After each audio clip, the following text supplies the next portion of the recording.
Hello guys, welcome back to our channel. আজকে একটা blog নিয়ে চলে আসছি আমি এবং আমার খালামণি নিশিমণি।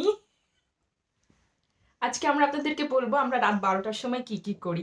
তো এই দেখতেই পাচ্ছেন আমাদের সামনে রয়েছে একটা সুন্দর এই যেরকম ট্রেতে হয়েছে আমাদের মগ। আমরা কিন্তু এতে মোটেও কফি খাচ্ছি না, এতে আমরা চা খাচ্ছি, গ্রিন টি খাচ্ছি। হ্যাঁ, তবে আমরা কিন্তু সাথে মোটেও হেলথ কনসিয়াস না, কারণ আমরা এর সাথে চকলেটও রেখেছি। আমরা বেক টি খাই না, আমরা রাতের বেলা শোয়ার আগে স্লিপ টি খাই। আপনারা ট্রাই করবেন গ্রিন টি খেয়ে ঘুমাতে, হ্যাঁ? তাহলে দেখবেন অনেক ভালো ঘুম হচ্ছে। মানে যারা বলে চা খেলে ঘুম হয় না, এটা পুরাই মিথ্যা কথা, একদম মিথ্যা কথা। তারপরে এখানে এসেছি, খুবই গরম পরিবেশ। আমার হোস্টেলে তো ফ্লোর অনেক ঠান্ডা, অনেক মানে কষ্ট হয় থাকতে। এখানে এসে দেখেন কি সুন্দর কম্বলে আছি, খুবই আরামে আছি।